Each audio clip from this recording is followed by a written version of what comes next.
Hello, I'm Rick, 27, male. My ex-girlfriend, Maya, 25, and I were so much in love, or should I say, I was so much in love with her. And I never believed she would break my trust and cheat on me like she did. When Maya and I first met, she was freshly out of college, and I was already working with a fast-growing tech company. For me, it was love at first sight, and there was something about her that I could not place my fingers on. I met her at my friend's sister's birthday party. Maya and my friend's sister were college friends. She must have noticed I was checking her out at the party because she kept looking in my direction. After a lot of internal struggles, I approached her. I wasn't as chubby now. I just had a noticeable weight, which runs in my family, and I had been that way since childhood. In the past, many girls had turned me down, laughed in my face because I tried hitting on them. And I wasn't expecting anything different with Maya. She was gorgeous, and I expected her to either snub me or pretend like I didn't exist, but she was different. She spoke to me politely, and we talked for the rest of the night and had such a great time. It was my first time feeling that good and confident in a long time, and because we clicked so well, we exchanged contacts, and I gave her a call as soon as I got home. From there, we started seeing each other often, went on lunch dates, and our friendship grew as time passed. I found Maya to be different from other girls of her age. She was kind, witty, and intelligent. I figured from the first night we talked. I wasn't just attracted to Maya because of her beauty. What attracted me most to Maya was her intelligence and sense of humor. Not so many girls had given me the opportunity to go on multiple dates with them, but Maya was generous to give me a shot. I was always attracted to intelligent people. I didn't like being around people with no life goals, vision, or future plans, and Maya was all of it.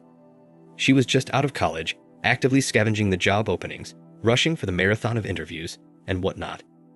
I loved to see how serious she was about her career. I never had a real relationship apart from one in high school. Not because I couldn't keep one, but because the girls wanted something more than a nerdy boy's love, which I didn't have. So, meeting and dating a girl like Maya felt like a win for me. It was months since she had graduated, and she had no luck in the job hunting game. She had left the college dorm and shifted with her friend, but it was becoming difficult for her to survive. Her parents were not well off to support her post-graduation. They had made it clear to her that she needed to care for herself after graduation. The friend with whom Maya lived was very clumsy and would often have a boyfriend at the house. Since it was a one-bedroom flat, it became difficult for Maya to live in that house. Maya said living at her friend's place was taking its toll on her mental health, so I asked her to take a break for a while and move in with me. Although I was just starting my career in tech, the pay was good. I earned enough to care for both of us without her contribution. We lived in a spacious one-bedroom apartment, and I single-handedly took care of rent, paid the bills, and took care of groceries. I never complained because I loved her and didn't see a big deal in spending some extra bucks on her. Blind love, yeah. Throughout our relationship, everything went on smoothly, and we barely had any major fights. Maya managed the house, did the dishes and laundry, went grocery shopping, and took care of my bed needs. She was so great in bed, and I enjoyed every bit of the moment with her. Before Maya and I started dating, she told me about her ex-boyfriend in college and how he maltreated her. I assured her I was a gentleman, and I kept my promise. In the past, I had never had issues controlling my anger, and I never laid my hands on anybody or a woman, so she was safe with me. Believe it or not, I had never cheated in the past, and I didn't plan on cheating on her. Also, my work was 60% remote and 40% on-site, so I shuffled our house and the office, and this allowed us to spend enough time together. To show how transparent I was with her, I even came up with the rules of telling each other wherever we went, who we were with, and what we were doing whenever we were out. I did this to show her I meant serious business with her, and that I had nothing to hide. As our relationship progressed, we introduced each other to our parents, and in no time, we knew all of each other's friends, mainly those close to us. I didn't have a best friend, but Maya had. Her name was Andrea, and she used to hang out with Maya all the time. She also visited the house regularly, and we were almost like family. Andrea and Maya were roommates back at college. Unlike Maya, Andrea worked as a retail store manager at a popular store in our city and lived with her two sisters, who were also working women. As per Andrea, Maya was able to crack the job for the same supermarket, but Maya declined the offer because she wanted a corporate job. I guess she became very comfortable with me providing for her, although I didn't say this to her. Andrea would often tease her and call her spoiled. Maya claimed she had worked hard, juggling many part-time jobs as a teenager while in college, so she deserved to be relaxed and cared for. On my end, I was happy to give her that break. I didn't have any issues with taking care of Maya. In fact, I was glad I could provide and take care of my woman. One evening, while we were at a fancy restaurant to celebrate my promotion, Maya suddenly asked, "What do you say if we get married?" I stuttered. I was taken back for a moment, but it didn't totally come as a surprise. I had been thinking of settling down with her, but I still had a lot of things under consideration, so I told her we would be married when the time was right, and she smiled. To be honest, I wanted Maya to start her career before we took our relationship to the next level. I always wanted to get married and have a family. After Maya came into my life, I've always imagined my life with her. I had even bought the ring to propose to her, but was waiting for her to get her career straight. But somehow, she found the ring in my closet, and before she could make any assumptions, I had to make an early proposal. The first time Maya broke the news to her best friend, Andrea, she looked more shocked than happy. Not the kind of shock that her best friend was getting married, but the shock that her best friend was getting married to me. I had expected more excitement from her, especially since she would be Maya's maid of honor, but the excitement did not come. Her response was, "Are you being serious?" Andrea then tossed her purse on the floor and held Maya's ring. Then she looked up at me and forced a smile. Trust me, I had been around them for a very long time, and I could tell when her smile was forced and when it was genuine.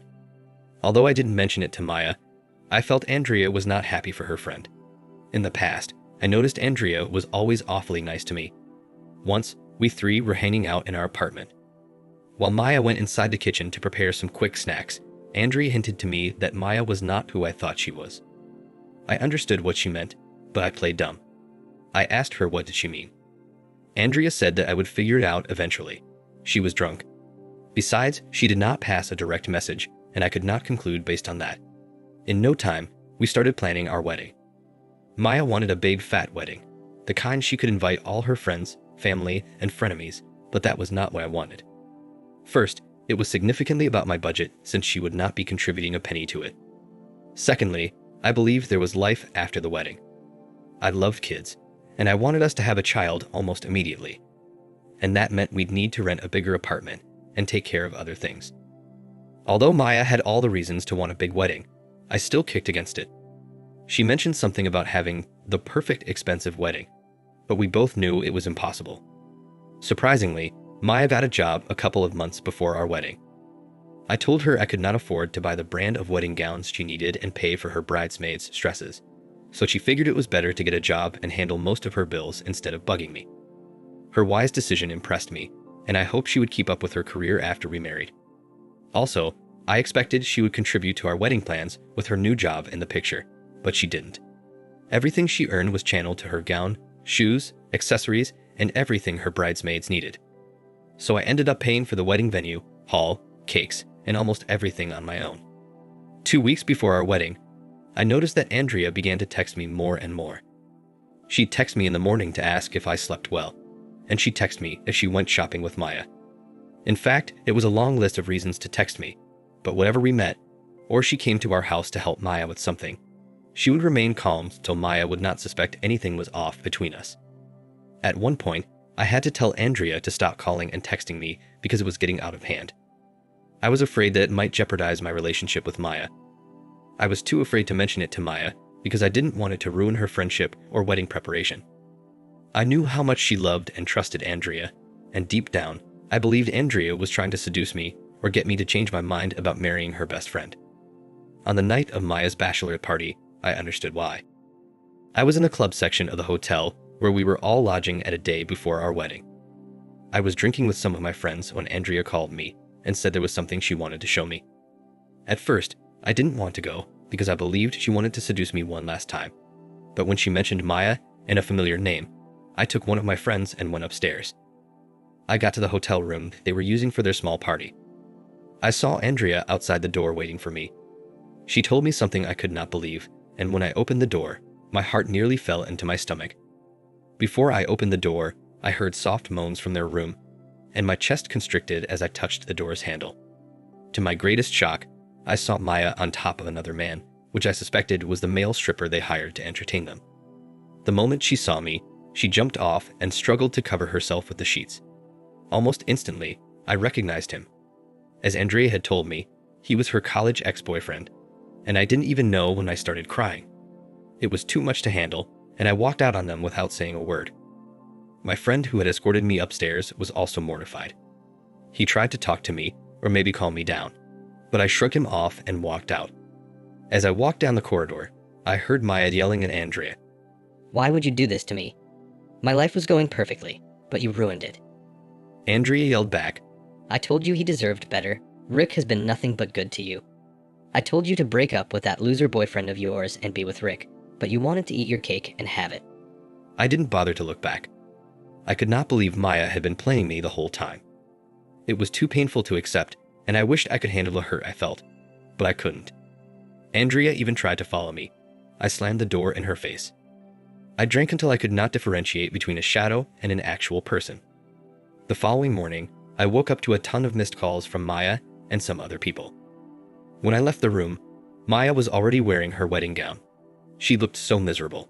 The moment she saw me, she ran to me and asked why I wasn't dressed for our wedding, and hearing that made me so furious. Out of anger, I pushed her away and announced I was calling off our wedding. Everyone was shocked, and they kept asking why I changed my mind. Even my parents were shocked to see me in that state, because no one expected this to come after all the money I had spent on the preparations, but I was too heartbroken to speak. I stared at Maya with blood boiling down my spine. I went back into my room and locked myself. From inside the room, I could hear my parents and some of our friends asking Maya about the reason behind my decision, but she didn't respond. She just pretended to faint, and a couple of people caught her before her body touched the floor. After cleaning up from the previous night, I left the hotel room with a few belongings I had taken there. I switched off my phone after I dropped an apology message on my friend's WhatsApp group chat. Please don't blame me. I don't know how else to react. It's been a week since then, and I still don't know how to come to a term that I was being played on. Now for the first update. Hi everyone. Thank you for your comments. It means so much to me. Some of you commented in my original post about why I didn't do the background check with my friend's sister before dating Maya. So the thing was, I was stupid. I did not feel the need to do it aggressively. However, I remember subtly asking my friend's sister about Maya during the initial dating phase. She responded that they both were in different departments and Maya was her friend's friend. And after college, they were not in touch, so it didn't help much. Speaking of Maya, I met her yesterday and she was so mad at me for standing her up at our wedding. It's kind of funny, right? She ignored what she did and made me the villain in this story. She told her parents I canceled the wedding because I had drunk too much the previous night and I wasn't in my right senses. I think she is mistaking my quietness for foolishness. I didn't want anything to do with her anymore, and I didn't understand why she thought we both could be a thing again. To make this worse, she admitted that she was still having an affair with her ex-boyfriend when we were dating, which broke me more. She did it so because I was always working, and I didn't give her the kind of attention she needed. Right now, I am so confused. I never neglected Maya or turned down any of her needs. She was also why I always worked so hard. I could take care of our bills and still care for her. Even as I type this, the thought of her sleeping with her boyfriend behind my back still hurts me. And right now, she's asking us to fix another wedding date because she cannot bear the embarrassment. To think that she only apologized once about how she had hurt me shows that she never loved or valued me as much as I loved her. It was more of a one-person thing. I've told her I cannot marry her. I just cannot. Meanwhile, I kicked her out of my house and changed my locks. After I met with Maya yesterday, I also met Andrea to thank her for helping me dodge a bullet. It was through Andrea that I knew Maya had been getting money from me to take care of her boyfriend, and any time she asked for a ridiculous amount to buy something, she gave it to him. Also, I never mentioned that Maya went to the gym every evening while we lived together. She was just obsessed with being fit, and I didn't think something was wrong with that. Well, I just found out that she was meeting with her college boyfriend every day, and most of the time, she said she was with Andrea, but she wasn't. She only asked Andrea to cover up for her. And the reason Andrea was so shocked when Maya showed her the engagement ring was because, a couple of days earlier, she had told Andrea she wanted to settle down with her college boyfriend because she was deeply in love with him. Now I understand why Andrea wouldn't stop texting or calling. She was looking for a way to tell me what was happening, but I didn't give her the opportunity. Sometimes I feel I deserve this because I was so stupid that I got trapped so easily.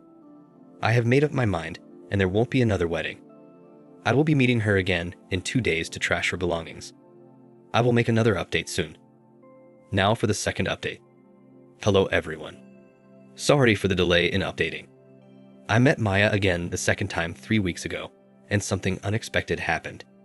Meanwhile, when I told her we would never be together again, talk more about getting married, she looked me in the eye and said, Do you think calling off our wedding will help you find a better woman? Ha.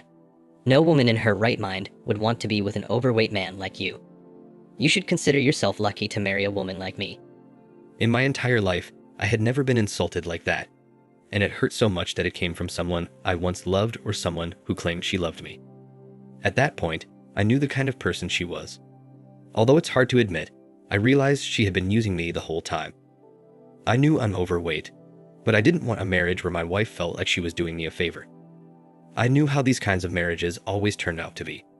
We didn't talk much that day because she threw my engagement ring on me and walked out in anger. I blocked her on all of our mutual social media platforms and even her number. But before I blocked her parents from calling me, I visited them and told them how much of a whore their daughter was. And they were so disappointed when they found out the truth. About a week later, after Maya walked out on me in the cafe, a strange number began to call me repeatedly. When I picked it up, I immediately recognized Maya's voice. She sounded different, calmer, and more respectful. Without beating around the bush, she asked if we could meet because she had something important to tell me, but I insisted she say it over the phone. But before she said it, she started apologizing.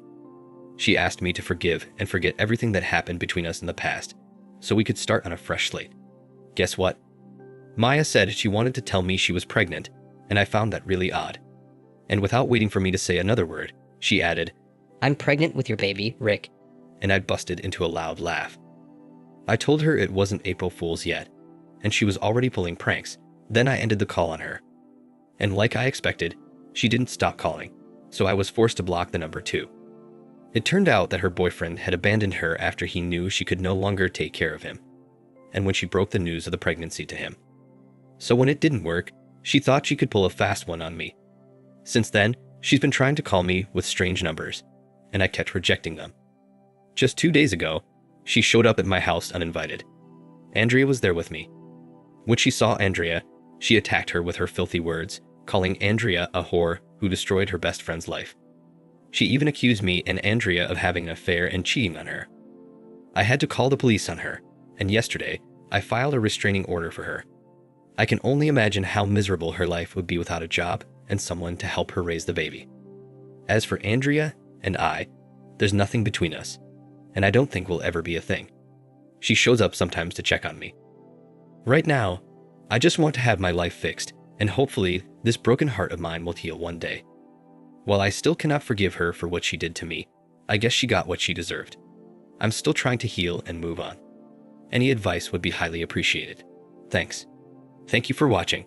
Like and subscribe if you enjoyed the video. See you next time.